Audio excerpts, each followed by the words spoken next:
Assalamualaikum warahmatullahi wabarakatuh.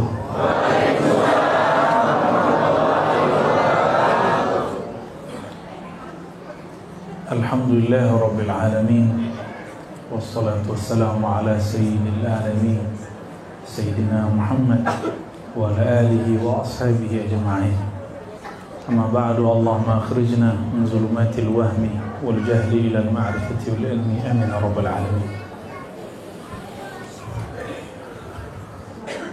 Puji syukur kepada Allah. Betul, ini sudah malam ketiga safari paling lama saya di Batam. Biasanya 2 malam cukup. Nah, ini udah masuk ke malam ganti.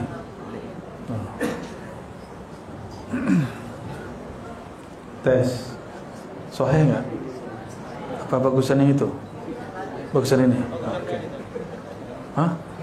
Ini ulama Batam berbeda pendapat. Oke, saya ngikut MC aja ya. Kita lagi taklid. Syukur ini tidaklah sah kecuali dengan bersolawat kepada baginda Nabi Muhammad SAW. Iman ini tidaklah sempurna sampai menjadikan baginda sebagai zat yang paling kita cinta melebihi diri kita sendiri. Gimana Pak MC? Ganti lagi. Ini permen Pak MC nih makannya. Allahumma sholli ala sayyidina. Ini suaranya yang bagus tuh, mic-nya bagus ini. Para kiai yang saya hormati, Kiai Lokman, para kiai, para ustadz, para tuan guru, tidak semua saya kenal namanya, tapi insyaallah saya kenal ruhaninya. Dulu ada seorang sahabat datang ke suatu tempat,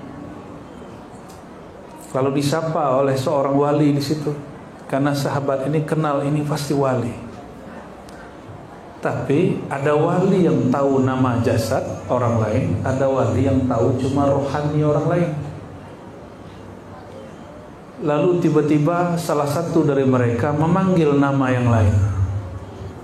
Kisah ini disebutkan di dalam kitab Khatmul Awliya yang ditulis oleh seorang ahli hadis sezaman dengan Imam Tirmizi, Ibnu Khuzaimah dan Nasa'i, bahkan sezaman dengan Imam Asy'ari. Kitabnya berjudul apa tadi? Khatmul Awliya. Judul kitab ini ditulis oleh seorang imam yang bernama Al-Hakim At-Tirmidzi. Kata beliau bahwa 2 wali ini bertemu, salah satunya kenal nama jasad yang lain. Dipanggillah dia dengan namanya. Lalu yang salah satunya mengatakan, "Bagaimana engkau tahu namaku?" Jawabannya, Arafa ruhi ruhak. Ruhku tahu ruhmu, diriku kenal dirimu. Tapi jangan coba-coba tes ustadz dengan cara itu ya. Ustadz, siapa nama saya?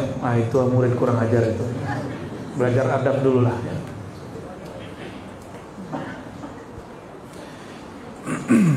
Judulnya apa nih?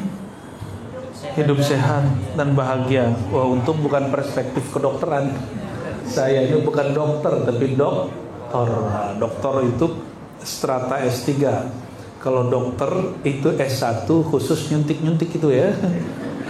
Ngobat-ngobatin, diagnosa. Ya, kita kan tahu dokter ahli suntik. Saya ini pantang sekali suntik, diimpus. Tapi ternyata ketika di tanah suci semuanya berbalik. Kata dokter mesti diimpus, ya, akhir saya diimpus juga. Kalau enggak kuat di tanah haram, enggak kuat duduk untuk wukuf di Arafah. Bapak Ibu yang makan Allah, dalam hadis yang kami terima dari guru-guru ahli hadis dan ahli-ahli rohani yang bersambung kepada Imam Al-Hafiz Muhammad bin Ismail Al-Bukhari dalam kitab Al-Jami' As-Sahih Al-Bukhari. Nabi SAW dalam hadis yang panjang, ini hadis yang di ujungnya. Hadis ini tentu sebagian kita sudah sering dengar, namun kami uraikan dengan sanad guru kami yang bersambung kepada Rasulullah SAW. Beliau bersabda, "Ala inna fil jasadi mudghah." Ketahuilah bahwasanya di dalam jasad itu ada satu gumpal daging. Apabila idza suluhat atau salahat, dua-duanya boleh dibaca, saluhal jasadu kullu, wa idza fasadal jasadu kullu. Apabila dia rusak, fasadat itu rusak, fasadal jasadu kullu, maka rusaklah tubuh semuanya. Lalu di ujung baginda Rasulullah SAW mengatakan, ala wahiyal qalb. Ketahuilah bahwa itu adalah qalbu. Qalbu menurut ahli kedokteran itu jantung.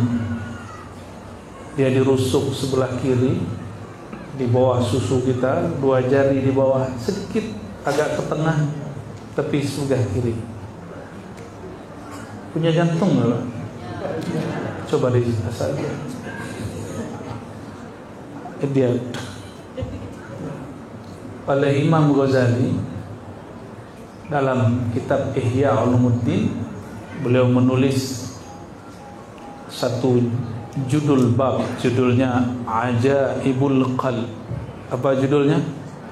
Ajaibul Qalb. Karena thariqat kita, tasawuf Ahlus Sunnah, itu tasawuf yang sudah disusun dengan bagus dan rapih manhajnya oleh Imam Hujjatul Islam Abu Hamid Al-Ghazali. Karena Imam Ghazali ini ngambil talqin kepada Abu Ali Al-Farmadi. Abu Ali Al-Farmadi ngambil talqin kepada 2 syekh. Pertama Abul Qasim Al-Kushairi. Lalu Abul Qasim mengatakan, "Hei Abu Ali, kamu cari guru saya namanya Abul Hasan Al-Kharqani." Ini ada gempa ya.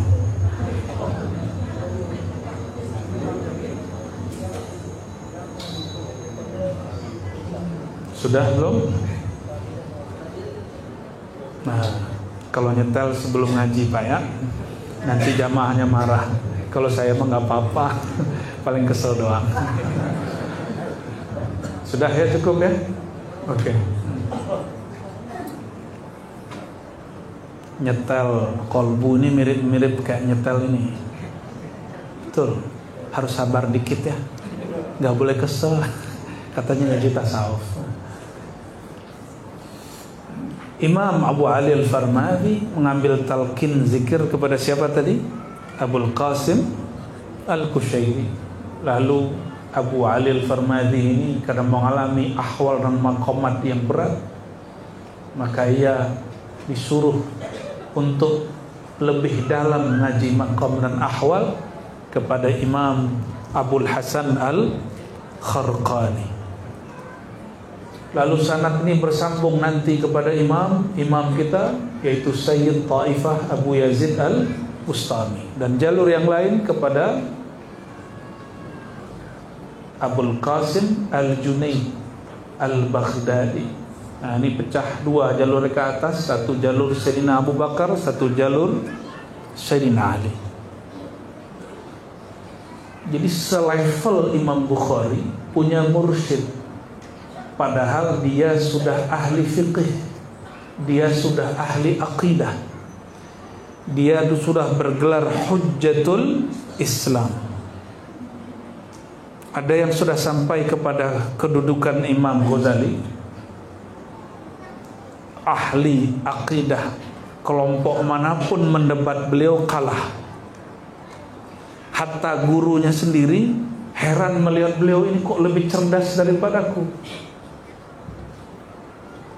Gurunya Abul Ma'ali Al-Juwaini, ketika Imam Ghazali masih muda langsung nulis kitab. Gurunya belum perintah. Apa kata gurunya? Ataj'aluni mayyitan wa ana hayy. Apakah kamu menganggapku mati padahal aku masih hidup? Maksud Imam Juwaini, jangan nulis dulu sebelum matang ilmunya. Jangan mengajar dulu sebelum matang ilmunya. Gitu. Akhirnya matanglah ilmunya. Dan Imam Juwaini sendiri memuji Imam Ghazali sebagai lautan yang sangat dalam. Ini pujian guru kepada murid. Tadi kami bolak-balik nyebrang laut. Saya gak berani nyebur ke dalam. Kaki, tangan aja cek. Oh, asin juga. Kami ziarah kepada anaknya Maulana Ishaq ya, di Pulau Tulung ya. Lalu dikasihlah nama sama orang Sunan. Saya tanya kepada orang yang kakeknya dulu punya pulau itu namanya Pak Haji Tariq Adnan. Kita temu beliau, saya tanya, katanya ini dulu punya salah satu kakeknya. Benarkah itu dulu tempat kuburan? Betul, dulu banyak makom di situ ya. Jadi itu bukan mafia kuburan yang buat itu ya. Jadi beneran dulu ada makom ya. Itu laut, Masya Allah, walaupun indah, tapi kita gak berani juga terjun ke dalamnya. Dan Imam Ghazali itu terjun ke dalam lautan ilmu dan dia selamat. Imam Ghazali yang sudah menjadi imam mufti mujtahid dalam bab fiqih, dalam bab aqidah, itu masih merasa resah dirinya, apa yang kurang padaku. Maka dia kemudian tinggalkan semua pengajarannya. Dia di rumah, di kamar. Sudah hampir 15 hari dia gak keluar-keluar, gak bisa ngomong. Kenapa? Dia mengerti teori berzikir tapi tidak menikmati rasa berzikir. Dia tahu dalil sholawat tapi tidak merasakan rindu kepada yang disolawatkan. Dia tahu semua dalil, udah mengerti. Jadi orang-orang hari ini yang mengatakan Imam Ghazali ini hadis-hadisnya palsu, itu tidak mengenal Imam Ghazali. Itu kitab Ihya, Bapak Ibu, lebih daripada 5.000 riwayat mukarrar. Lalu kalau tidak berulang-ulang kira-kira ada sekitar 4.500 lebih, bahkan 4.800. Jika hadis palsunya ada 300, masih sisa 4.500. Tapi setelah dicek ternyata bukan palsu juga. Ahli hadis beliau kalau hidup zaman ini. Coba, ada nggak doktor hadis zaman sekarang hafal 4.000 hadis, Pak? Di luar kepala ada nggak? Yang ngaku-ngaku ahli hadis, doktor hadis, lalu kritik Imam Bukhari, Imam Ghazali, mampukah dia baca hadis tanpa melihat kitab? 4.000 ada nggak? Saya setengahnya dulu pernah, Bapak Ibu. Pernah hafal 2.000 hadis. Dulu waktu masih ngajar di Ma'had, karena setiap hari kami menghafalkan minimal 5 hadis. Jadi setiap pagi 15 tahun saya ngapalin 5 hadis, hitung aja. Lebih dari separuhnya dengan sanadnya dulu. Tapi karena semenjak pandemi ini sudah nggak ngajar hadis seperti dulu lagi, karena sudah keluar juga dari pesantren sebelum pandemi. Karena saya kemudian terpanggil untuk lebih fokus kepada surau zikir, zawiyah zikir, ribat zikir. Maka saya pending dulu ngaji hadisnya, tapi tetap ngaji hadis. Itu di situ kita tahu, wow, Imam Ghazali. Imam Ghazali luar biasa. Maka saya sampaikan, kami sampaikan kepada siapapun yang merendahkan Imam Ghazali dalam ilmu hadis, ayo ya, uji hadismu dengan kitab Ihya. Uji kekuatan hadismu dengan kitab Ihya. Ini karena banyak orang hari ini ilmu sedikit, adab tidak punya, ya, lalu menghina Imam Ghazali. Beda faham boleh. Imam Ghazali itu beda dengan gurunya, berkhilafiyah dengan gurunya itu biasa. Nanti jangan heran, nanti saya dengan beberapa ulama itu beda faham, itu biasa aja. Umat gak usah resah. Mungkin nanti saya dengan Kiai Lukman ini ada beda faham dalam fikih, gak ada masalah. Kami tahu cara berbeda. Tapi umat kadang tidak tahu cara berbeda. Diadulah dua ustadz, dua kiai. Ustadznya hatinya mati, tengkarlah si ustadz berdua. Nah, insya Allah beliau gak begitu, saya gak begitu, insya Allah ya. Karena kami belajar kitab Imam Ghazali. Imam Ghazali, lagi-lagi selevel Imam Ghazali, hafal ribuan hadis. Beliau hafal semua ayat hukum Quran, hafal. Kata beliau, gak mesti di masa beliau sampai masa sekarang tentu berlaku. Mufti, ahli fatwa, ahli hukum hafal semua ayat. Cukup hafalkan sekitar 400-an ayat hukum, boleh dia menjadi ahli fatwa. Begitu Imam Ghazali memudahkan jalan untuk ulama sekarang. Loh, kok ulama sekarang kurang ajar, ngeritik beliau dengan cara tidak sopan. Ngeritik itu ada caranya. Imam Ghazali selevel itu. Apa kata Imam Zahabi setelah beliau? Seandainya Imam Ghazali ngaji hadis seperti kami, la sabaquna, dia akan melewati kehebatan kami. Yang ngomong Imam Zahabi ini makomnya seperti Imam Bukhari di masanya. Selevel beliau masih mencari mursyid. Dan dengan tawadhu saya kaget kepada Kiai di Lirboyo, Kiai Kafa, kiainya beliau. Itu saya kaget, Pak. Seorang kiai itu bertanya, apa kata beliau, Imam Bukhari itu ada guru dalam tasawuf kah atau mursyid kah? Tanpa ada beban beliau tanya begitu. Betul-betul tidak pura-pura tawadhu. Kan ada orang pura-pura tawadhu. Ini enggak ada. Betul-betul beliau berbicara dengan alamiah. Semoga Allah sehatkan beliau kalau sedang sakit. Jika sehat, semoga Allah panjangkan umurnya. Amin ya rabbal alamin. Lalu saya katakan, afwan Pak Kiai, betul di dalam Ihya disebutkan nama mursyidnya 2 kali, yaitu Abu Ali Al-Farmadi. Dalam kitab Al-Maqsad Al-Asna di ujung kitab disebutkan nama Abu Ali Al-Farmadi untuk ketiga kali. Dan ada guru-guru beliau yang lain. Lalu aneh kalau ada orang hari ini mengatakan cukup baca kitab Ihya, enggak usah punya mursyid. Itu kiai bullshit. Ini boleh nih, kita terang-terangan nih Pak. Mau sehat nggak kolbunya? Mau sehat kolbunya? Sehat. Selevel Imam Ghazali itu masih bermursyid. Kita ini siapanya? Kata Syekh, ayah dari guru saya, Syekh Muhammad Sair Ramadan Al-Buti. Saya mengaji ke anaknya Syekh Taufik. Kukunya Imam Ghazali afdal minni. Apa artinya?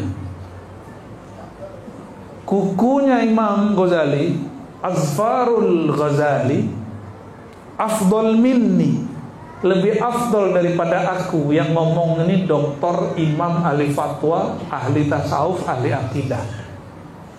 Namanya Syekh Asy-Syahid Muhammad Sair Ramadan Al-Buti.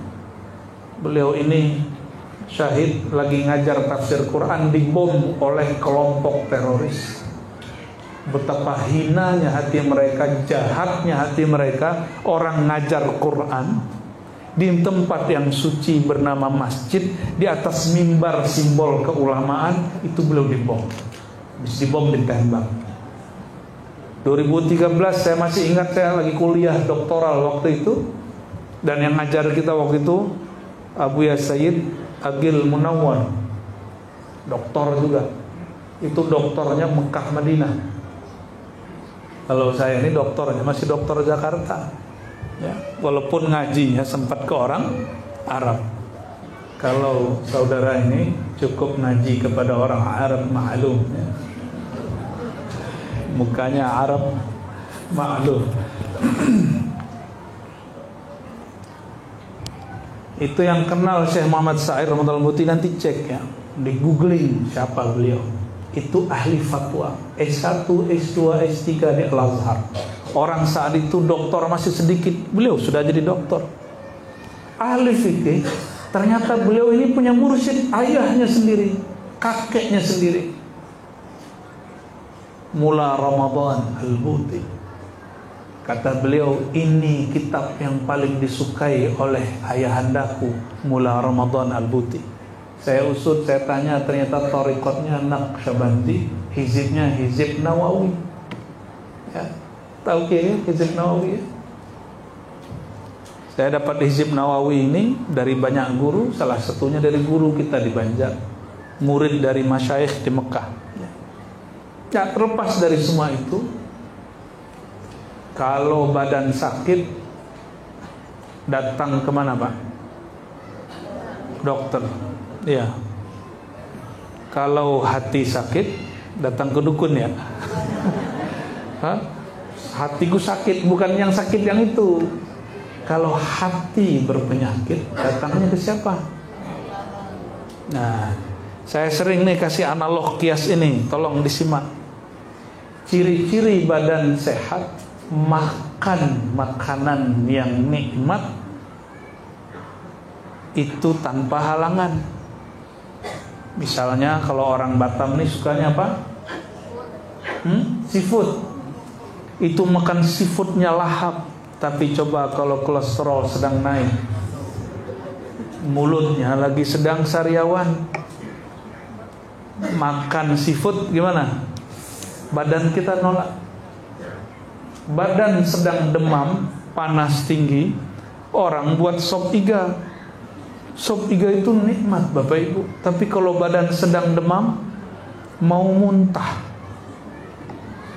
Zikrullah itu, ma'rifatullah itu, salawat rindu kepada Rasulullah itu lezat. Tapi kalau kolbu kita sedang sakit, itu kolbunya mau muntah.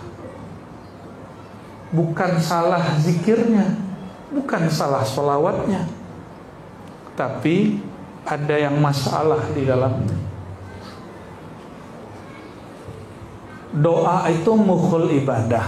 Doa itu inti ibadah. Sholat itu puncak penyembahan hamba kepada Allah. Kalau bagi ahli fikih, bahasa ibadah itu, ya, syariat itu disebut dengan hukum taklif.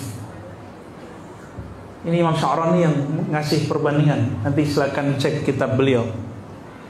Tapi bagi ahli ma'rifat, orang yang kenal Allah, kenal Rasulullah, tidak hanya disebut taklif. Taklif ini untuk awamul muslimin, orang baru ngaji. Kalau sudah lama ngaji, mesti naik kepada makom berikut. Ibadah yang tadinya taklif beban, naik kepada ta'arif. Apa arti ta'arif? Beribadah karena cinta kepada Allah, karena sudah kenal yang disembah, maka kemudian merasakan lezat dalam menyembah. Nanti silakan dilihat di kitab Tabaqatnya Imam Sya'rani, itu disebutkan perihal-perihal itu. Saya pernah membedah itu ketika berkunjung ke sahabat kita di salah satu pesantren di Jambi, ya, Buya Margutin namanya. Nanti ada video di situ kajian mengenai kitab Imam Sya'rani. Di situ pembahasan apa itu ta'rif, apa itu taklif. Jadi pembahasan ini dari ulama semua. Kita nggak akan keluar dari manhaj mereka. Insya Allah. Itu gunanya bermursyid. Kalau keliru nanti ada yang menegur. Bapak Ibu yang melekat Allah, kembali ke hadis yang tadi. bahwa di dalam diri manusia ada segumpal daging.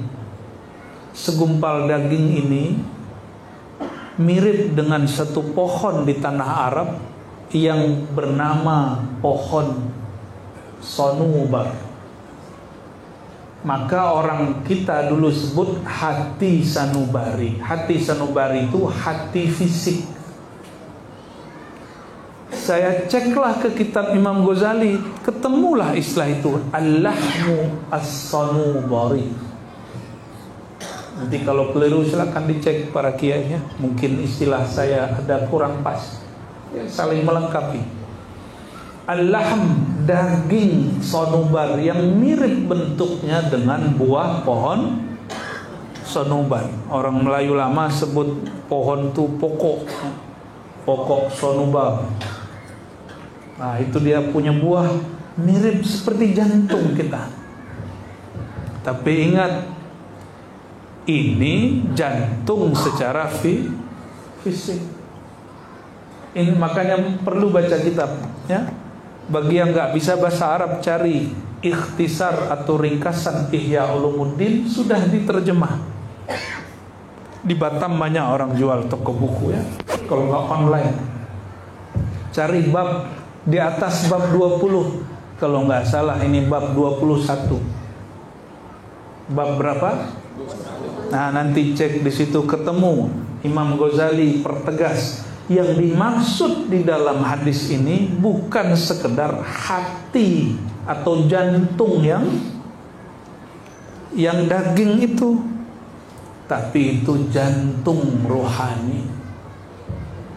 Jantung di dalam ilmu zikir disebut itu latifah qalbiyah, titik halus yang berkait dengan kolbu. Dia bukan di jantung, tapi tidak lain daripada jantung. Nah, berkait dengan jantung. Coba Bapak Ibu kalau jatuh cinta, deg-degan nggak? Itu yang itu sebelah kanan atau kiri? Benar, udah cek belum? Jangan-jangan nggak punya jantung. Saya lagi ketemu sama zombie dan vampir. Benarlah kata Nabi Sallallahu Alaihi Wasallam. Hadis Bukhari, masalul hayy masalul ladzi yadhkur rabbahu wal ladzi la yadhkur rabbahu kal hayy wal mayyit. Perumpamaan orang yang zikir seperti orang hidup, orang yang tidak zikir seperti zombie, orang mayat tepi jalan. Itu sebabnya kalau kita sentuh hatinya nggak tersentuh. Tapi insya Allah yang hadir malam ini, hadirnya pertanda kolbunya hidup. Cuma kalau sehat saya nggak tahu, sepertinya ada penyakit. Tapi ciri-ciri orang yang mau sehat, dia mau datang untuk menyembuhkan kolbunya. Salah satu nama baginda Rasulullah SAW. Rasulullah ini punya nama banyak, lebih dari 200. Ini para kiai kalau pernah nyantri pasti dapat ijazah dalail. Dapat kiai.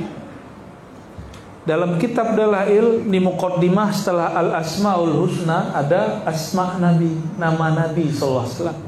Salah satu nama beliau yang dibacakan dalam salawat disebut tibbil qulub. Tibbil fisik iya, tapi kalau fisik itu dokter juga bisa, nggak perlu Nabi Muhammad Sallallahu Alaihi Wasallam. Rasulullah itu tibbil qulub. Ingat beliau, kolbu sembuh. Hebat ya. Ingat Rasulullah SAW, kolbu sembuh. Masalahnya, adakah yang bisa ingat Rasulullah SAW? Ada yang ketemu Rasulullah nggak? Ada yang sudah jumpa Rasulullah Sallallahu Alaihi Wasallam? Belum. Karena tidak jumpa baginda Rasulullah SAW, maka wajib jumpa orang yang berjumpa dengan Rasulullah SAW. Siapa yang berjumpa Rasulullah? Para sahabat. Ada yang jumpa sahabat? Kalau gitu murid sahabat, tabi'in. Ada yang jumpa tabi'in? Ya salah. Samalah nasib kita ya. Tapi saya mau tanya, Rasulullah yang wafat itu badannya apa ruhnya? Berarti ketemu fisik tidak mungkin. Tadi kenapa Bapak Ibu masih berani mengatakan, ya Nabi salam alaika? Wahai Nabi, tolong terima salam dari hamba. Kenapa berani kita mengatakan begitu? Karena ruh kita tahu ruhnya masih hidup. Ruh kita sadar bahwa ruhani beliau masih hidup. Maka adab kalau baca marhaban atau ya Nabi salam alaika, iktikadkan bahwa ruh kita berjumpa dengan ruhaniah beliau. Dalilnya apa? Dalilnya banyak ya. Mau berapa dalil Pak? Paling saya bacakan juga nanti. Yang hafal para kiai doang nanti ya, nggak usah saya bacain lah ya. Kiai-kiai ini udah capek bacain hadis ya.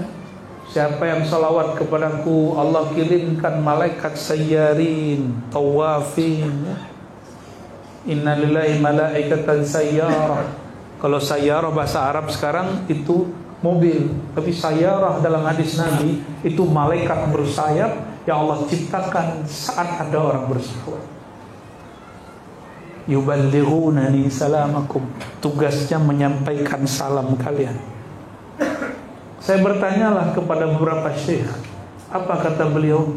Tahukah engkau, itu malaikat dicipta dari salawat orang yang ikhlas dan tulus. Itu kalau diterjemah hadisnya, inna lillahi malaikatan sayyarah atau sayyahin, tawafin, begitu banyak macam jenis. Yuballighunani salamakum, tugas dia menyampaikan salam kamu. Jadi satu daripada salawat, Allah ciptakan malaikat tugas, dan itu datang kepada ruhaniah Rasulullah sallallahu alaihi wasallam. Itu kalau memburu jawaban Nabi secara nur malaikat. Saya mau tanya Bapak Ibu, lebih mulia nur Nabi atau nur malaikat? Bener nih, bid'ah lagi. Di kitab-kitab maulid, semua kitab maulid di situ disebutkan hadis yang menurut ahli hadis bermasalah, tapi menurut muhibbin Rasulullah ini tidak masalah. Hadis awwalu ma khalaqallahu nura nabiyyika ya Jabir. Ini coba cek kitab maulid. Yang pertama Allah cipta adalah nur Nabi engkau wahai Jabir. Hadis ini bermasalah menurut ahli hadis, tapi oleh ahli ma'rifat hadis ini sahih, karena mereka menyaksikan nur baginda Nabi Muhammad sallallahu alaihi wasallam. Ahli hadis masih debat, pokoknya hadis tidak sahih riwayat fulan wa mafqud wa ghairu sahih fi rawi mutawi. Itu ahli hadis. Tugas ahli hadis mengkritisi riwayat. Gak apa-apa, kita gak marah. Saya kerjaannya 15 tahun begitu Bapak Ibu, ngeritisin kiai mana aja masalah hadis. Kemana-mana saya kritik kiai. Ternyata dikritik depan umum tuh gak enak. Baru sadar pas sudah dikritik depan umum. Oh begini ya rasanya dikritik depan umum. Itu kiai kalau baca hadis palsu langsung saya tegur. Kiai, ente ini agen hadis palsu ya? Langsung begitu. Dulu ya masih awal-awal lagi ngejos ngajar hadis. Lama-lama ketemu guru-guru mursyid mengajarkan adab-adab memikul ilmu hadis. Oh ternyata ini beda-beda kamar. Jadi kalau ada ahli hadis bilang hadis ini dhaif, itu secara ilmu kan banyak. Ilmu banyak kan? Orang sembuh aja nggak mesti ke dokter, bisa ke dukun, bisa ke kiai, bisa meditasi kata kawan, bisa berzikir, bisa ruqyah, macam-macam orang mencari jalan untuk sembuh. Semoga hati dia terbimbing menuju jalan Allah, sehingga dia tidak menyekutukan Allah dalam penyembuhan. Kalau mengobati fisik pun banyak jalan, maka memahami agama yang merupakan penyembuh akal, penyembuh qalbu tentu juga banyak jalan. Maka ahli hadis juga jangan marah-marah juga kalau kita mengatakan ini hadis secara rohani sahih. Ya, saya nggak usah sebutlah pengalaman rohani saya mengenai nur itu ya.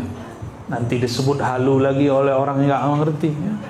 Wajar dia nggak sampai, maka dia sebut pengalaman kita halu ya. Nggak apa-apalah. Lagi sholawat ada yang nangis, ada yang bengong, kenapa sih nangis gitu ya kan ya. Karena pengalaman rohani itu di dalam sini. Kalau orang nggak lihat, wajar dia ngelihat pakai matanya. Dia memikirkan pakai akal dia. Pengalaman rohani bukan wilayah mata, bukan wilayah akal, bukan wilayah baca kitab. Yang tertulis dia baca kitab, yang tersirat bukan yang tersurat. Ditulis di Quran, ala bidzikrillah tatmainnul qulub, itu tulisan di mushaf. Ketahuilah dengan menyebut nama Allah hati tenang. Coba Pak sebut nama Allah, tenang nggak hatinya? Saya nggak yakin tenang hatinya. Coba sebut nama Allah. Allah. Mana tenang begitu? Nggak punya teknik. Ini ada obat, ada herbal. Kita ini yang bukan dokter, bukan herbalis, bisakah meramunya? Bisa-bisa keracunan. Nah, inilah yang terjadi. Ini yang dikhawatirkan sebagian ahli fikih. Kalau ada orang ngaji tarekat tasawuf tidak kepada ahlinya, nanti coba ramu-ramu zikir sendiri. Keracunan zikir namanya. Ada orang keracunan jamu, ada orang keracunan obat. Nah nanti begini dia kalau keracunan zikirnya. Udah banyak yang datang ke kita, nggak sedikit, karena keracunan, karena coba-coba ramu zikir sendiri, ego tinggi, gengsi ngaji ke kiai, gengsi ngambil talqin zikir bayat kepada mursyid. Nah itu yang terjadi. Gengsi itulah musuh kita sendiri. Inna a'daika ma baina janbayk. Musuh besarmu, mau dia ustadz, mau dia orang awam, itu dirimu sendiri, mabaina janbaik. Nah, diri kita sendiri. Ini jan, dua sisimu, kanan dan kiri. Antara kanan dan kiri itulah dada kita. Jadi yang bikin kita ini terhalang dari keberkahan ilmu, ini dada yang mengsusum saya, ini orang berilmu. Imam Ghazali termasuk telat dia belajar tasawuf, tapi ketika dia ketemu mursyid yang pas, rohaninya langsung meningkat cepat.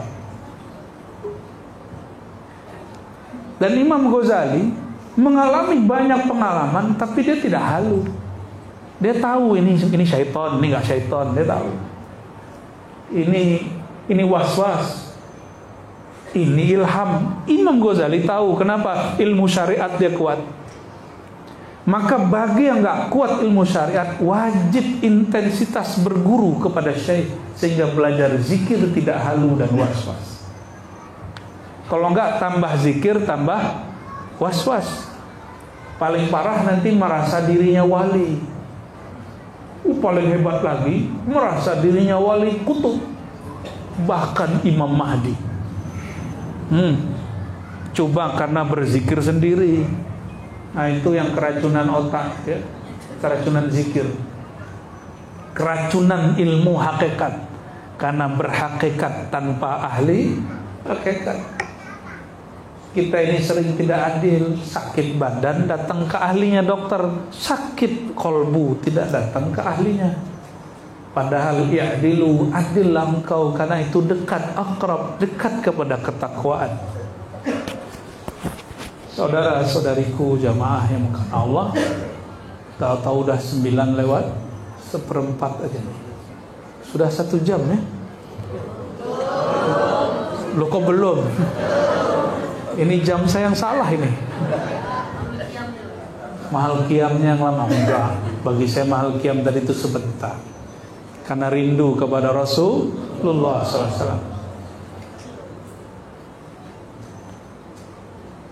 Imam Ghazali menyebutkan bahwa kolbu itu adalah titik halus latifah, rabbaniyah, yang di sana ada sifat ketuhanan. Bukan Tuhan ya. Ada sifat ketuhanan, bukan tuh. Maksudnya apa? Kalau ingin koneksi kepada Allah mesti melalui titik itu. Karena ini Imam Junaid ditanya oleh muridnya Ruwaim dan murid-murid yang lain, "Wahai Tuan Syekh, apa itu ma'rifat dan tauhid?" Apa jawaban beliau? "Engkau mengerti bahwa zat yang maha qadim tidak mungkin menempel pada ciptaan yang baru." Pasti nggak paham ya.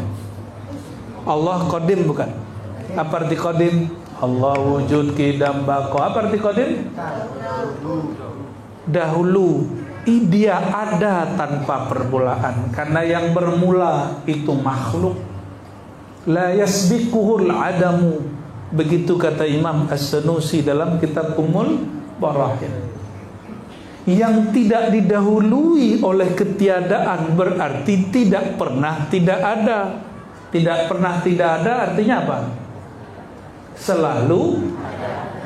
Dulu yang ada di depan saya ini pernah tiada kan? Lalu orang tuanya menikah, kawin, brojol lah orang-orang ini. Benar ya? Berarti kita ini yasbikuhul adamu, didahului ketiadaan lalu menjadi ada. Maka kita ini disebut hadis. Apa bahasa Arabnya? Pakai ta. Hadis. Baru dicipta. Allah itu qadim. Mungkinkah zat yang qadim bersatu dengan yang hadis dicipta? Mungkin nggak? Mungkinkah Allah masuk ke dalam tubuh? Nggak mungkin. Maka tidak ada namanya Allah menyatu dengan Nabi Isa, Nabi Muhammad, itu nggak ada. Nabi ya Nabi, Allah ya Allah. Apalagi cuma wali. Lalu gimana dengan kalimat orang-orang dahulu? Menunggali, ya, bersatu dengan Tuhan. Itu bahasa orang cinta, bukan bahasa hakikat. Bahasa cinta tidak dihukumi hukum manapun, karena orang cinta tidak bersalah. Yang salah cuma ibaratnya. Nih, pada ngomongkan ke pasangannya, "Wahai jiwaku, wahai belahan hatiku." PREET. Baca dong. Benar nggak ngomong gitu? Padahal dalam akidah Ahlussunnah, jangankan Allah dengan hamba, ruh dengan ruh tidak mungkin bersatu. Ruh saya tidak mungkin pindah kepada ruh orang. Namanya hulul atau tanasuh, reinkarnasi, itu nggak mungkin. Apalagi Allah masuk ke tubuh orang, itu tidak mungkin. Maka dalam Islam, jika ada orang tua itu dulu mengatakan mitis, itu bukan reinkarnasi. Ruh dulu masuk ke badan orang, enggak. Mitis itu boleh diartikan warisan. Al-ulama warasatul ulama, pewaris para nabi. Diterjemahkan titisan para nabi, boleh. Tapi bukan rohaninya para nabi masuk ke tubuhnya. Itu ajaran keliru. Ya, paham ya? Imam Ghazali menjelaskan ayat dan hadis mengenai kolbu. Apa kata beliau? Itu kolbu disebut latifah rabbaniyah. Kenapa? Karena melalui itulah Allah memantulkan sifatnya. Tubuh ini Allah tidak pantas memantulkan sifatnya, hanya beliau menunjukkan fiil perbuatannya. Tubuh kita ini, maka tubuh kita ini diawali dengan kun fa, tapi kalau kolbu, disitulah Allah memantulkan sifat-sifatnya. Mana dalilnya? Dalilnya dalam Sahih Bukhari. Jika Allah cinta seorang hamba, apa yang terjadi? Gimana hadisnya? Jika Allah cinta seorang hamba, ini saya nggak pakai bahasa Arab dulu Pak, ya, pakai bahasa hadis Indonesia aja lah. Ya. Nah, saya pakai bahasa Arab lah kalau gitu ya. fa idza ahbabtu abdan kuntu sam'ahu alladhi yasma'u bihi wa basarahu alladhi yubsiru bihi. Apabila aku cinta kepada hamba. Nah, kita ini kalau mencintai sesuatu, ini tabiat. Ingin supaya yang sesuatu ini lebur dalam diri kita, tunduk kepada kita. Makanya bapak-bapak, ibu-ibu nih, wajar nih Pak ya, ibu-ibu nih mau menundukkan bapak ibu. Gimana cara supaya suami sayang gitu kan? Bapak-bapak datang ke dukun, mbah dukun, dibalas lagi, gimana supaya istriku penurut. Loh, kalau mau penurut datangnya ke ahli ilmu, bukan ke dukun, nanti dibacain mantra. Maka tunduknya bukan dari kolbunya, tapi dari jin, dari khodam-khodam. Tapi kalau datang kepada guru, tunduknya dari dalam, karena kesadaran itu mau dimantrain apa aja nggak bisa, nggak tembus. Itu dukun aja sama bininya tengkar, ustadz juga sama, 11-12. Apa kata Allah? Apabila aku cinta kepada hambaku, maka sifat dia, sifat mendengar, sifat melihat, jika dia melihat denganku. Jika dia memandang dengan pandanganku. Jika dia mendengar dengan samaku. Itulah yang disebut manunggaling kaula Gusti yang sahih. Jadi ada manunggaling yang tidak sahih. Berarti kajian begitu kajian standar Pak. Ada di Sahih Bukhari, ada di Sahih Bukhari. Cuma orang gak mau baca dengan hatinya, dia baca cuma dengan menerjemah.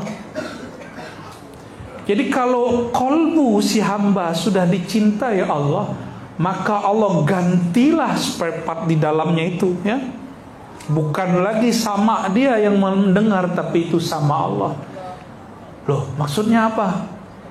Si hamba itu tidak mungkin mendengar kecuali Allah memperdengarkan. Maka secara ilmu tauhidnya ahli tauhid, maksudnya bukanlah si hamba lenyap bersatu dengan Tuhan, bukan. Tapi maksudnya si hamba ini mempunyai kesadaran dia sekarang mendengar bukan dengan kemampuan dia lagi, tapi semuanya la haula wala quwata illa billah. Berarti ngaji tasawuf, ngaji Islam, iman, ihsan itu bab cinta, karena hadis yang menyebutkan fa idza ahbabtuhu, jika aku telah cinta kepadanya. Berarti ajaran rohani kita ajaran apa? Ajaran cinta. Dan mungkinkah cinta kalau tidak kenal? Ya, cinta itu di dompet yang tebal, rumah yang mewah, mobil yang masya Allah, wajah yang tampan dan cantik, atau di kolbu yang sedang jatuh?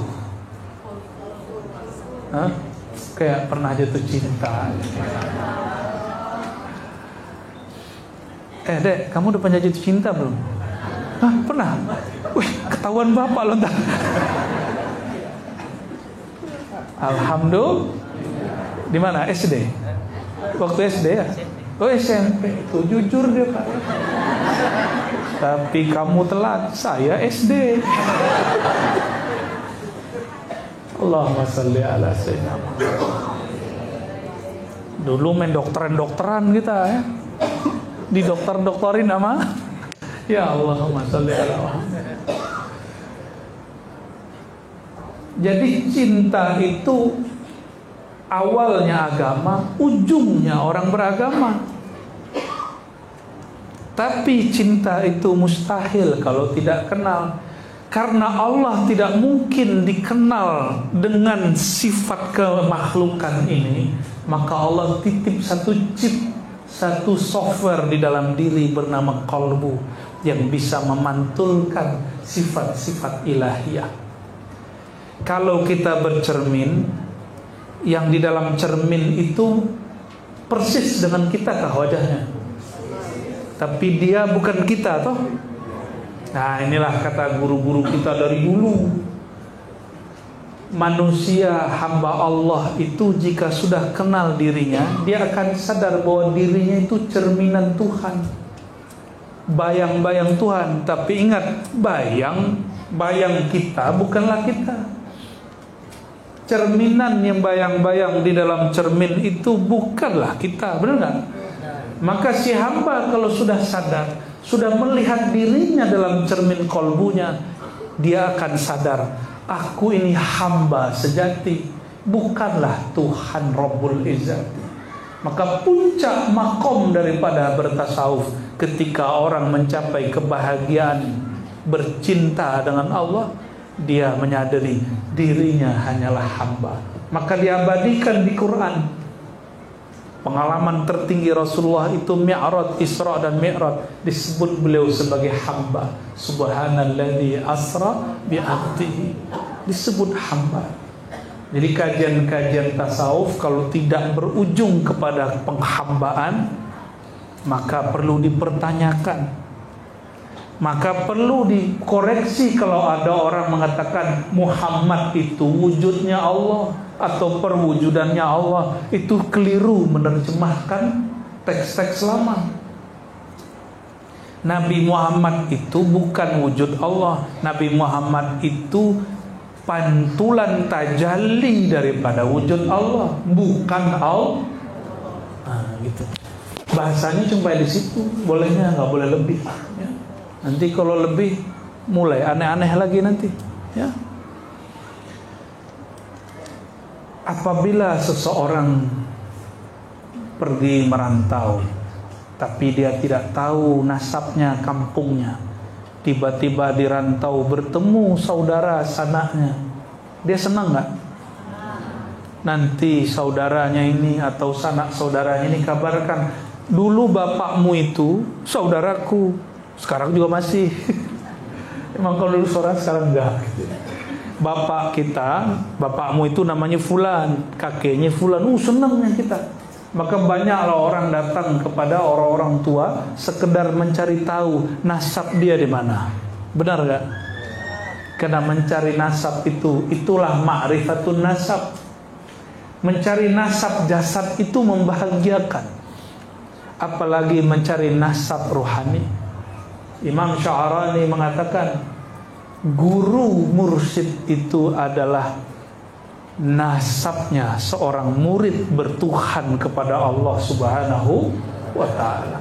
Dalam fikih kita nasabnya, fam kita ini Syafi'i. Mungkin teman-teman saudara ini tidak ada yang bernasab, nasabnya misalnya Habsyi, nggak ada kan? Ya, karena kita ini bukan habaib, nggak punya nasab yang mulia. Carilah nasab ilmu yang mulia. Maka Syafi'i, Hanbali, Maliki atau yang lebih tua Hanafi, itu nasab ilmu, nasab mazhab. Makanya wajar ada orang tidak senang kalau kita bernasab secara ilmu. Itu bab fikih. Di dalam ilmu rohani juga ada nasab-nasabnya, puak-puaknya, keluarga-keluarganya, fam-famnya, bahkan lebih banyak daripada fikih. Itu yang disebut dengan tariqah. Tariqah. Tapi ingat, tariqah itu baru jalan. Jalan itu ada yang rusak. Jalan itu ada yang belum diperbaiki. Kalau tasawuf, itulah ujungnya bertariqah. Kalau ada orang bertariqah kemudian tengkar, bermukhasamah zawiyah, tengkar zawiyah, tarekat saling merendahkan tarekat yang lain, wajar. Dia belum sampai di ujung jalan. Kalau sampai di jalan, oh sama kok tarekat ini sampai juga di sini, ini sampai juga di sini, itu sampai juga di sini. Ke masjid ini tadi banyak jalan nggak? Tuh, masa ke Allah kalah dengan jalan ke masjid ini? Maka jalan kepada Allah juga banyak. Jalan kepada Allah juga, tapi ada jalan tol, ada jalan tolol. Ada jalan yang langsung cepat, ada jalan yang mutar-mutar. Senang yang mana Bapak Ibu? Tol, bukan all. Kalau jalan tol, highway, jalan cepat, itulah jalan rohani yang diwariskan baginda Nabi Muhammad SAW kepada sahabat, kepada tabi'in, tabi'in, terus sampai hari ini kepada mursyid. Gak perlu banyak teori Pak, kalau zikir Allah itu kata guru nanti ya, nih saya talkin gitu. Suruh mandi, taubat, suruh sholat 2 rakaat, langsung talkin, terasa bertuhan itu langsung. Tapi kalau tidak jalur jalan tol, jadi all, putar-putar. Nanya bab khusyuk aja jawabannya putar-putar setengah jam. Cara bagaimana diangkat hijab pun putar-putar 20 jam.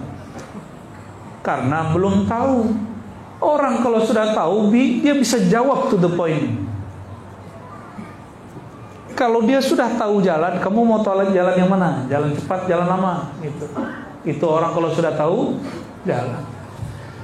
Selevel Imam Ghazali itu lama berputar-putar dengan kitabnya, dengan karyanya, dengan ilmu fikihnya, ilmu akidahnya. Dia bicara Tuhan, bicara menyembah Tuhan, tapi dalam hatinya berkata, saya ini mengajarkan menyebut nama Allah, tapi kenapa kolbuku tidak bergetar? Saya paham kisah ini ketika guru kami dulu Abuya Al-Hasan Al-Basri di Sumatera Barat sana dulu bercerita. Apa kata beliau? Beliau ini yang mengajarkan kami salah satunya kitab Ihya. Apa kata beliau? Aku ini dulu mengerti sifat 20. Mazhab Syafi'i khatam. Sudah boleh menjadi mufti oleh tuan guru kami dulu. Tapi ketika saya sholat, saya ini bingung, yang saya sembah ini siapa? Tubuh berkiblat kepada Ka'bah, mata berkiblat kepada pesujud. Tapi kata orang, kolbu berkiblat kepada Allah. Kok nggak ada rasanya?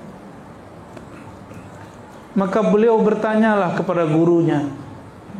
Gurunya yang ditanya, guru ahli kalam, ahli akidah. Jawablah putar-putar pakai sifat 20. Lama tambah pusing dia. Ya nanyanya ke ahli kalam. Besok dia cari lagi ahli fikih. Kalau ahli fikih ada lagi caranya. Kau kalau sholat mesti bajunya bersih. Betul kan?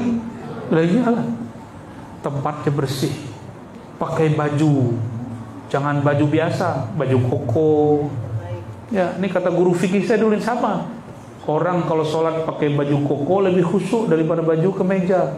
Ya Allah, kayaknya nggak ada di kitab fikihnya. Nggak ada. Tapi ada loh orang ngajarin kita begitu dulu. Emang kalau pakai celana, ini celana apa nih Pak? Sama sarung beda nggak khusyuknya? Itu cuma style. Saya sholat pakai gamis, pakai rida, ini rida namanya Pak. Tapi ke sholat memperhatikan, bagus juga bajuku nih ya. Itu namanya khuyala. Khuyala itu orang yang berkhayal dalam sholatnya mengenai penampilan dia. Maka Allah tidak pandang sholat orang yang isbal karena dulu mengundang khayal di dalam sholat. Coba cek bahasa Arabnya, makhilah itu artinya berkhayal. Tapi cenderung kepada merasa bajunya lebih bagus, sombong dalam bab pakaian. Ayo, gimana? Nanti yang punya jenggot nih lagi baca waladhdallin sunnah Nabi. Ini nggak nyuruh potong jenggot loh, Pak, jangan potong jenggot.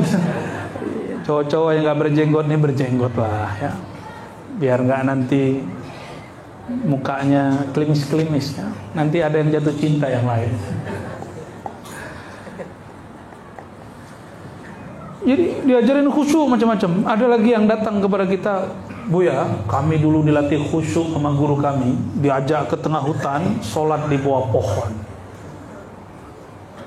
Bunyi angin, rasanya hati tenang. Oh, ternyata dia sholat khusyuk kalau ada angin. Kenapa di rumah gak pasang kipas angin? Lebih besar.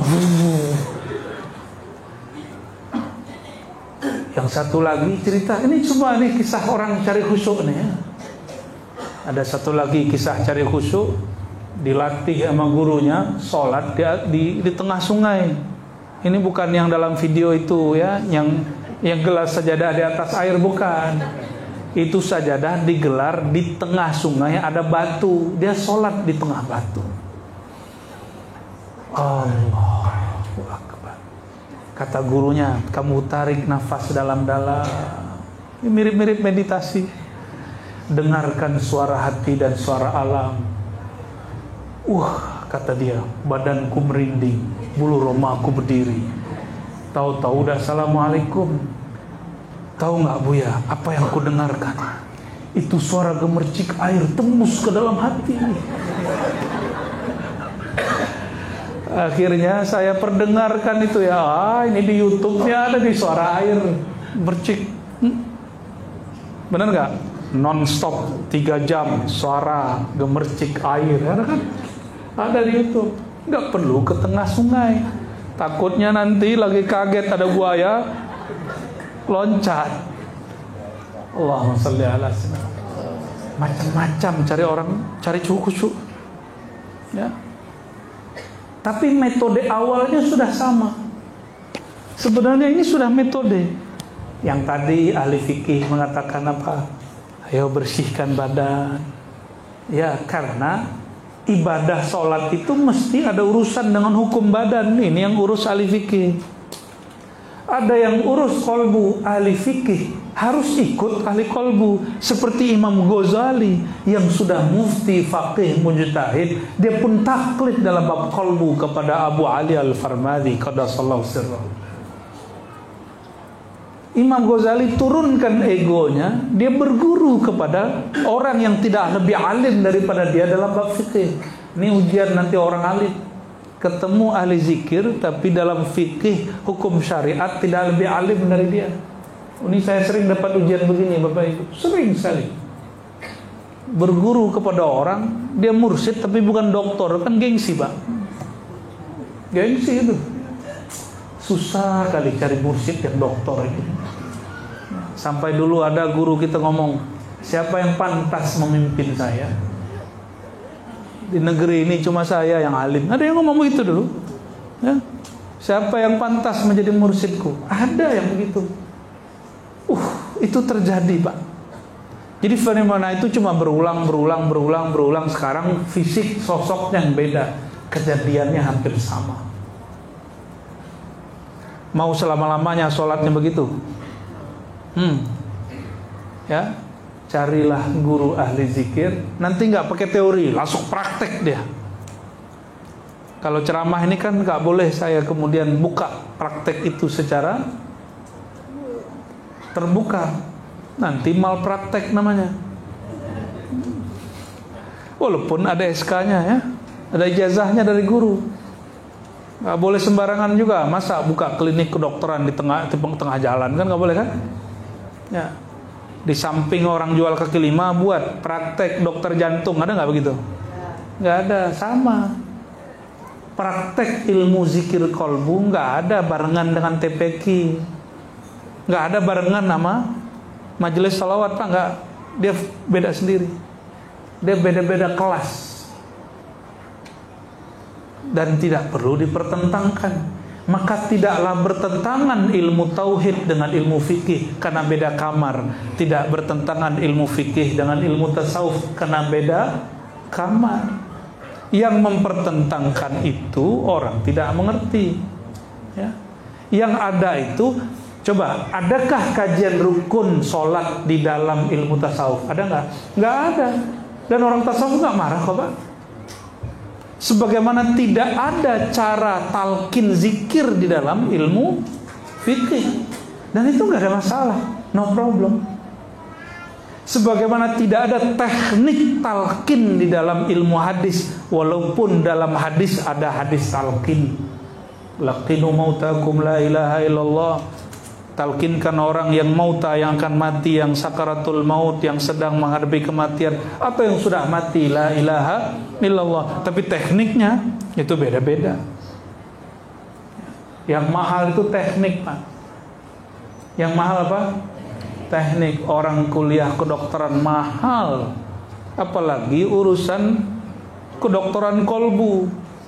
Bapak beli sikan M juga nggak bisa itu, karena dia capnya langsung terhubung dengan Rasulullah Sallallahu Alaihi Wasallam. Saya ingin jadi mursyid nih, bisa bayar berapa? Nggak bisa, Pak. Nggak bisa. Bisa nggak 3 bulan selesai kayak ngaji tajwid? Nggak bisa.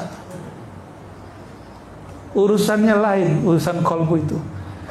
Maka kembali kepada judul ini, apabila ingin mencapai bahagia dan sehat dalam bab tasawuf, itulah bahagia menurut Nabi Muhammad SAW. Itulah yang dibaca dalam maulid, man ra'a wajhaka yas'ad. Siapa yang menatap wajahmu pasti bahagia. Menatap wajah baginda, prakteknya dalam tasawuf disebut rabithah. Tahu rabithah? Rabithah itu mengikat kolbu dengan kolbu Rasulullah SAW. Setelah rabithah ada namanya tawajuh, menghadapkan kolbu kepada Allah Subhanahu wa ta'ala. Dan mustahil menghadapkan kolbu kepada Allah kalau tidak menumpang dalam kolbu Rasulullah Sallallahu Alaihi. Jadi yang kita baca di dalam maulid ada kan tadi, man ra'a wajhaka yas'ad. Benar ya?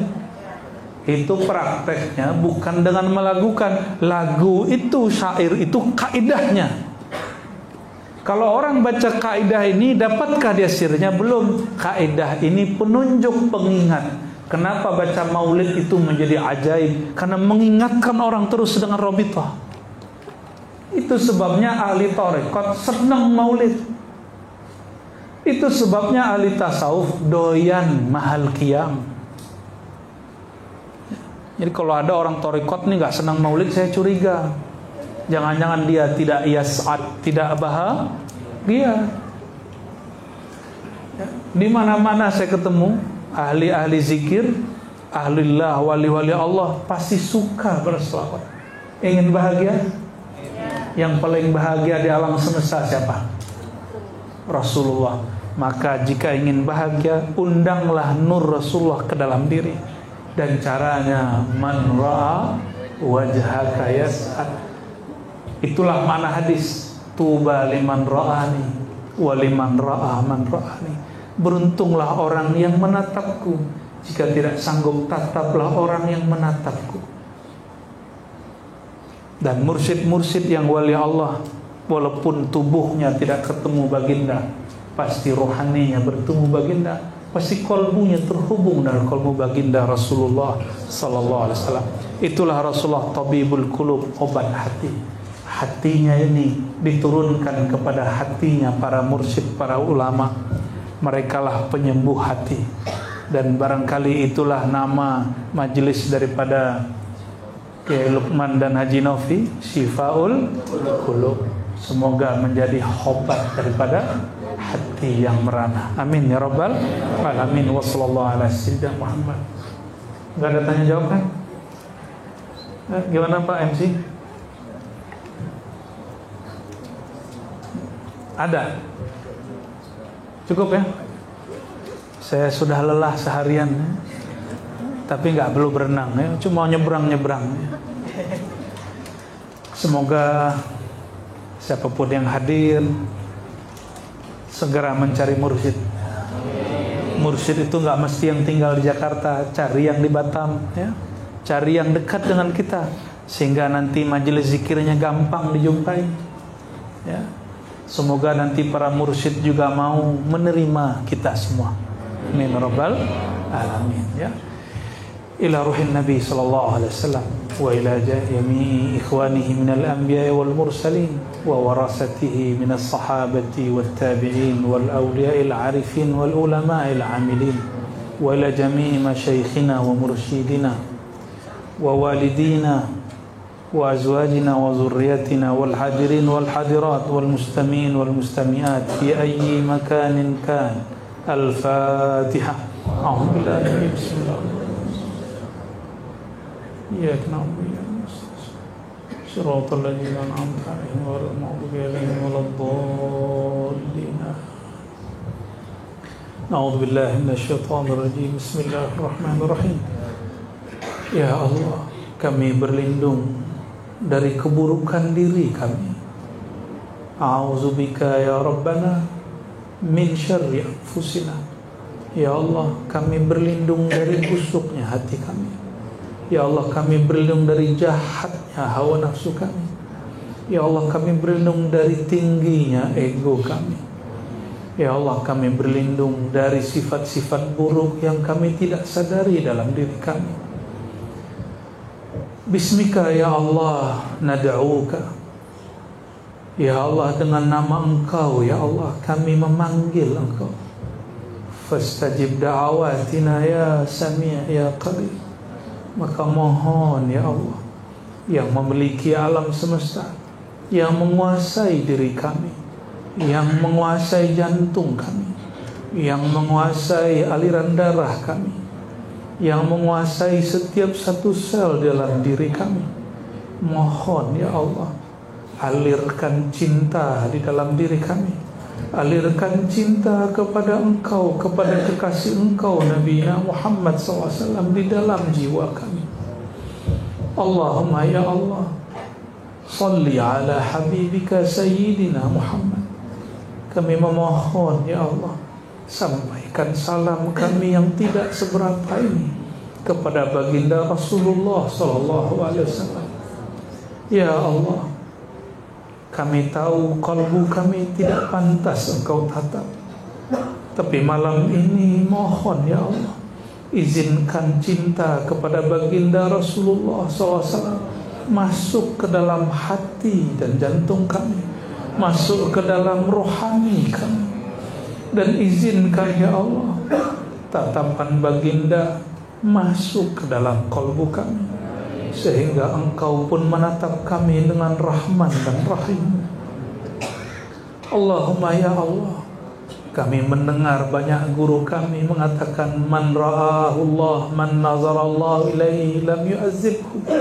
Siapa yang Allah tatap dia dengan rahmatnya, Allah tidak akan siksa dia. Maka ya Allah, anugerahilah kami nazarah rahmaniyah rahimiyah. Anugerahi kami pandangan rahmatmu, tataman kasih sayangmu. Allahumma ya Allah, balligh salamana wa tahiyyatana ila ruhi nabiyyika Muhammad sallallahu alaihi wasallam. Ya Allah, Rasulmu, kekasihmu mengabarkan kepada kami bahwa setiap kali berselawat Engkau ciptakan, Engkau utus malaikat untuk menyampaikan salam kami kepada rohaniah baginda. Sadar tidak sadar kami, wahai Rabb kami, wahai pencipta kami, mohon izinkan salawat kami yang kurang tulus ini dijadikan layak sampai kepada hadirat baginda Nabi Muhammad sallallahu alaihi wasallam. Allahumma ya nur, ya nur, wahai yang memiliki cahaya, wahai sumber cahaya, ya man huwa nurus samawati wal ardh, wahai sumber pelita cahaya langit dan bumi, nawwir qulubana binurika wa binuri habibika Sayyidina Muhammad sallallahu alaihi wasallam. Mohon ya Allah berkenan, izinkan hati kami yang sudah gelap dengan maksiat, yang sudah gelap dengan kemarahan, yang sudah gelap dengan kesombongan, yang sudah gelap karena kurang tawadhu, yang sudah gelap karena suka berselisih, yang sudah gelap karena suka bertengkar. Mohon ya Allah, izinkan cahaya Engkau menerangi kalbu kami yang sudah gelap ini, sehingga terbuka juga jalan menuju Engkau. Allahumma ya Allah ya salam nas'aluka salamatas sudur. Ya Allah, kami memohon sebagaimana baginda Rasulullah SAW memohon kepada Engkau. Kami memohon salamatas sudur, dada yang terbebas dari penyakit-penyakit hati.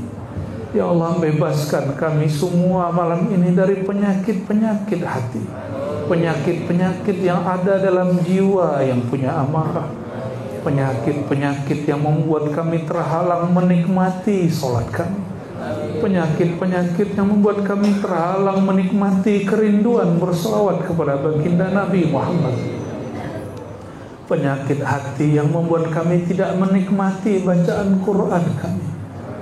Ya Allah, sembuhkan kalbu kami bitibbika Nabiina Muhammad SAW, dengan pengobatan daripada sang baginda Nabi Muhammad SAW.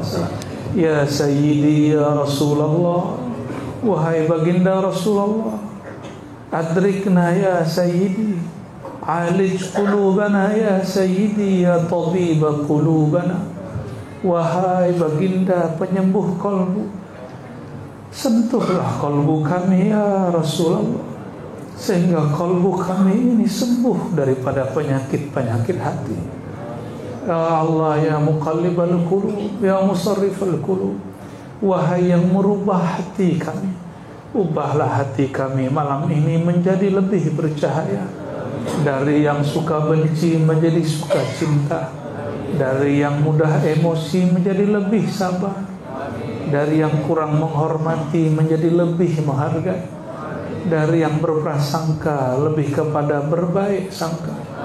Ya Allah, jika ada dalam pikiran kami satu pikiran saja yang kotor, mohon bersihkan dengan nur nama, nur baginda Rasulullah SAW. Allahumma ya Allah, di kalbu kami masih ada sifat sombong, masih ada merasa lebih tinggi ilmu daripada orang yang ada di sekitar kami. Ya Allah, kami tahu ini penyakit yang sulit kami obati. Falaulaka ya Allah ya Allah, faman yushfi qulubana. Ya Allah, kalau bukan karena Engkau dengan keberkahan kekasih Engkau, siapa lagi yang menyembuhkan penyakit kesombongan dalam hati kami? Ya Allah, kami tahu sombong itu sifatnya syaitan, sombong itu sifatnya iblis. Maka jangan jadikan kami yang berselawat ini ya Allah mewarisi sifat iblis. Allahumma ya Allah, inna nas'aluka zikraka wa na'udzubika min ghaflatik. Ya Allah, terakhir kami memohon, hidupkan hati kami dengan menyebut dan mengingat Engkau, dan bersihkan hati kami daripada lalai mengingat Engkau. Aslih baina qulubina wa qulubil muslimin.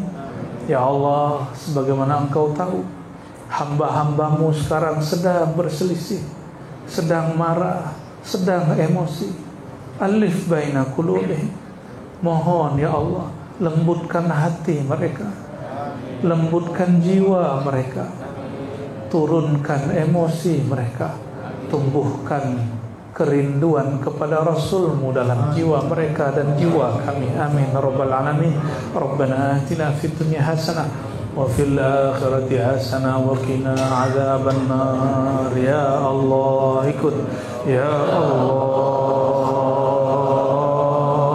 ya Allah, pegang dadanya. Ya Allah, ya Allah, dan dalam hati, ya Allah, wahai hatiku, sebutlah ya Allah, ya Allah. Muhammadur Rasulullah SAW. Al-Fatihah.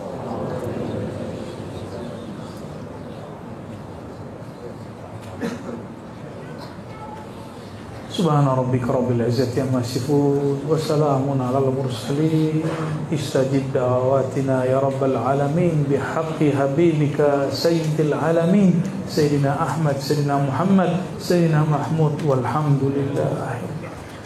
Subhanakallahumma wa bihamdika asyhadu an la ilaha illa anta astaghfiruka wa atubu ilaik. Assalamualaikum warahmatullahi wabarakatuh.